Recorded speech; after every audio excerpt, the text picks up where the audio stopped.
Shambulio la Israel katika kambi yenye msongamano wa wakimbizi wa Kipalestina nchini Lebanon limeua watu wasiopungua 13. Israel imesema ililenga kituo cha Hamas.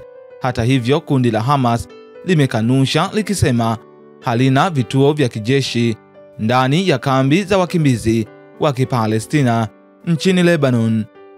Hamas limetaja madai ya Israel kuwa ni ya uongo. Israel imeendelea kufanya mashambulizi dhidi ya Lebanon licha ya makubaliano ya kusitisha mapigano yaliyofikiwa mwezi Novemba mwaka huu, yaliyolenga kusitisha zaidi ya mwaka mmoja wa mapigano na kundi la Hezbollah ambalo linatajwa kuwa mshirika wa kundi la Hamas. Kwa kawaida, Israel hudai inalenga wapiganaji au maeneo ya Hezbollah, lakini pia imewahi kulenga wapiganaji wa Hamas waliopo Lebanon. Wizara ya afya ya Lebanon imethibitisha idadi ya vifo 13, ikiongeza kuwa magari ya wagonjwa bado yanawapeleka majeruhi hospitali zilizo karibu. Shirika la habari la kitaifa linalomilikiwa na serikali ya Lebanon limesema shambulio hilo lililenga gari lililokuwa kwenye maegesho karibu na msikiti, lakini baadaye ikaripotiwa kuwa mashambulizi hayo pia yalilenga msikiti wenyewe. Jeshi la Israel limetoa video inayodaiwa kuonyesha kombora likipiga jengo, lakini Hamas imesema eneo lililolengwa lilikuwa uwanja wa wazi unaotumiwa na vijana wa kambi hiyo, na waliouawa walikuwa kundi la vijana waliokuwa uwanjani wakati wa shambulio.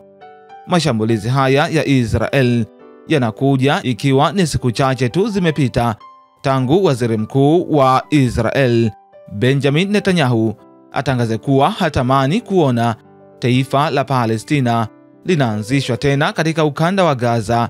Taifa la Israel lilianzishwa rasmi tarehe 14, 1948 baada ya mauaji ya Wayahudi yaliyofahamika kama Holocaust katika vita kuu ya pili ya dunia.